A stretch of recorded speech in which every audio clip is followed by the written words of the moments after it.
interviewing for the women and non-binaries race. Women and Non-Binary Students Officer. Women and non-binary students officers have driven campus events and created change to benefit the lives of women and non-binary students. Through events, campaigns and lobbying, the officers represent self-defining women and non-binary people on campus. They also lead the Women and Non-Binary Students Network, which is supported by a committee.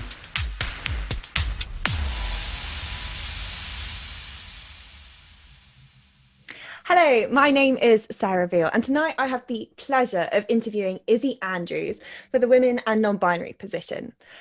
First of all, what is the most important thing you want to achieve this year? Well, very broad question, but I think the most important thing that I'm sort of focusing on is a identity for people like me who sort of don't feel like they quite fit into the non-binary rhetoric, but also don't quite feel like they fit into the women's rhetoric either. As someone who kind of identifies with genderqueer a little bit more than like female, I think it is really important that we sort of begin to create an identity within sort of women's groups and things, because, you know, we are women, but sort of identify slightly differently.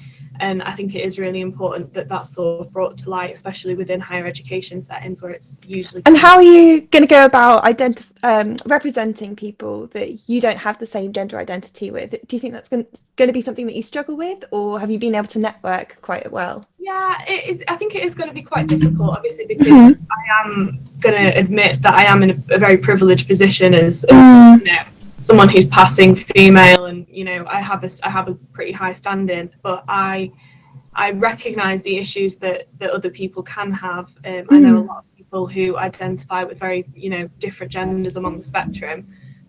So I think I can easily tap into a lot of different gender identities within the women's groups as well, because I know that women isn't the only thing I'm working with. So, you know, it is important to be able to access all different groups as well. Oh, of course. I just want to now dive into a little bit more detail about some of the points you put in your manifesto. So one of the things you have said is that you're going to provide safe spaces for gender exploration, such as established non-binary or genderqueer society. Yeah. Why is that one of the things that you want to do, and why is something like the LGBT society and the LGBT officers not enough? I think as a first year, I've come into the uni, obviously it's been a very difficult year for us. Obviously we aren't quite having the same experiences as in other years, but I was speaking to a flatmate earlier and I said, you know, have you ever heard of the Women's and Non-Binary, you know, network? And they said, no. So I thought, you know, that has just shone a light on, you know, you need something very specific for people who have these needs. And, you know, the LGBT society, you know, I'm a gay woman as myself, you know, I do work a lot with the LGBT society, but that doesn't help my gender. I think gender is a very specific thing. That's fantastic. I also wanted to mention that you're wanting to shine more of a focus on gender equality and really bring the 21st century university experience to everyone.